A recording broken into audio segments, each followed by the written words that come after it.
Hey friends, this is Dolynny TV. Glad to have you aboard for this edition of Edmonton Oilers trade discussion.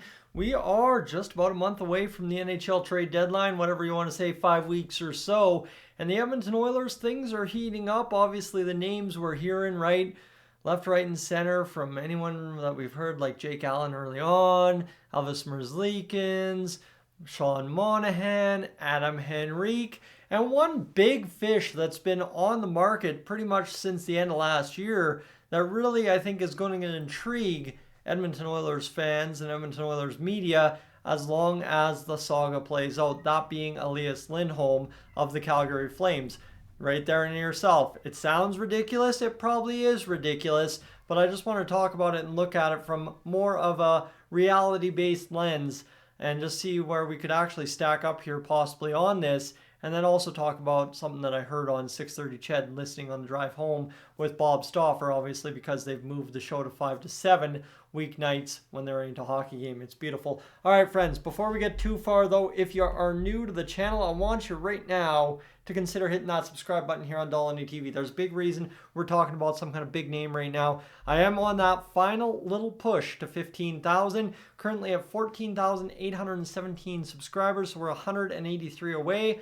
And if luck has it, we should have it here by the end of the first week of February. So we'll see what the Edmonton Oilers have in store for us majorly on February 6th. That will be probably the deciding day. To that, we go here for the Elias Lindholm trade stuff. Number one thing you need to know, you see it here in the bold text at the bottom, $4.85 million cap hit for Elias Lindholm. So right there, right like that, that is an expensive cap hit. Even at half retained, you're talking about north of 2.4, and how the Oilers make a guy that is playing center on the Calgary Flames, a guy that is producing big results over the past few years for Calgary. How you make that fit under the cap in Edmonton already has me baffled. Again, how'd you make Mattias Ekholm fit under the cap? I guess, hey, we figured it out, didn't we? So, end of the day, there's his stats as well. I'll flash that one more time for you. 9 goals, 23 assists. The guy averages just about 22 goals a season if he plays 82 games in the NHL, and that's over his career. That's a number I used to call the 82 CPA, which is the 82 game career production average for a guy, and that is 22 goals a season for Elias Lindholm. I'm sure there's at least by now some fancy stat name for that. My apologies if I don't know it, but we move into this. The Elias Lindholm trade for the Oilers. Obviously, this is nothing groundbreaking in the NHL this season. Elias Lindholm is the big fish in the market, right? Big fish. No matter who goes out and gets them, it's going to cost them multiple assets from their list of assets. So whether it be draft picks, young skaters, cap casualties, no matter what, whatever goes back to the Calgary Flames, albeit the Flames aren't necessarily in the best bargaining position here when it comes to trading Lindholm, they're still going to be able to demand multiple assets for somebody that has been a big-time leader on this Calgary Flames team over the past few years. The Battle of Alberta rivalry, right? So this is point number 3 here for the Oilers, is at the end of the day, you're dealing with the Battle of Alberta, right? The foe, the enemy, the guy you don't like, right? And is Craig Conroy going to be looking here, especially if the Flames fade out fast, as they have over the past few games, out of the playoff picture? And is he going to be looking to do favors from a bad bargaining position with Ken Holland? I think the Flames could be dead to rights, per se, in a trade for Lindholm, and the Oilers still would have to give up 20-40% more than the other teams involved in the race. So we look at that there. That's my final point on this trade being kind of evolved, is for the Oilers, the only real way to get an Elias Lindholm trade done before the trade deadline here is, simply put, you have to go out there and see what Calgary's chances are. As I said, if they're in the race, you have no ability to win this bidding war. But if the Oilers see the Flames slip down the chart, then maybe your odds increase, whether they be substantially by a few percent or substantially by just, hey, you know what, maybe the Calgary Flames feel like they just need to get something.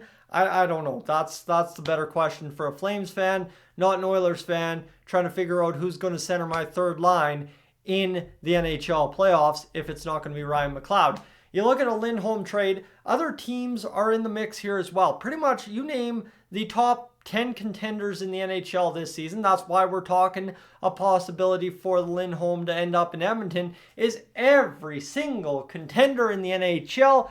Friends, as we know, time eternal over my time as an NHL fan since the mid-2000s is simply put for hockey in the playoffs. Everybody loves to have a big, solid, sturdy centerman who shoots the puck right-handed. So that is one, Elias Lindholm, by the way. Bing bang. That's why we're talking about him, right? Too much makes sense in terms of the fit. But at 6'1", 200 something, Lindholm makes a lot of sense for, let's just go take a look at some of the teams that I've heard mentioned in the past week. Boston, my goodness, my buddy there, he is a good big Bruins fan. I have a couple buddies actually that are big Bruins fans.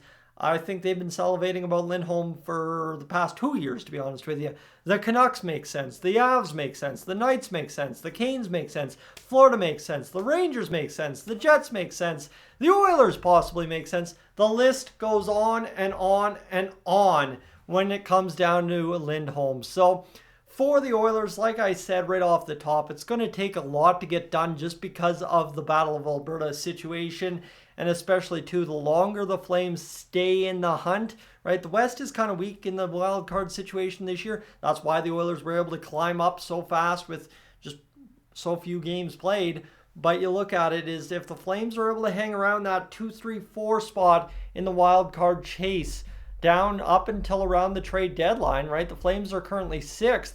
But realistically, when you look at it here, that 2, 3, 4, 5, 6 spot, right? Nashville's at 54 points, Seattle's at 52, and then Arizona and Calgary are at 49. Well, you give Calgary a win here in their next game, yeah, guess what? They're at 51 and they're right back in the mix. So when the playoffs cut line in the West right now is 54 points, Calgary is far from out of the picture. So when I talk about this, the Oilers, what I heard on Oilers Now today is the Oilers are in an arms race, essentially, against a ton of other good teams in the West and in the East that need to find upgrades quicker than each other to ensure they get said upgrade they need. And if the Oilers are indeed serious about Elias Lindholm, it's going to cost you so much more now, and likely you won't get him later. That's the problem, right? It's going to cost you lots now, but the chance of getting them on deadline day, min to none, because of all the other teams in the exact same arms race as you. So we'll look at it. We'll see how it goes as we roll along here, friends. But it's something I thought we'd talk about. Just end of the day, something fun, something different. It is a week without hockey. And as far as I see it, I love hearing the Oilers are involved in checking out, and Oilers media wants us to check out all these big names. We'll talk about Adam Henrique later this week. We'll talk about Sean Monahan tomorrow sometime. But I do not see how Elias Lindholm is the piece the Oilers get prior to the NHL trade deadline. Friends, I'm Tyson, this is Dolynny TV. Thank you so much for being aboard. I am up on out of here as per usual.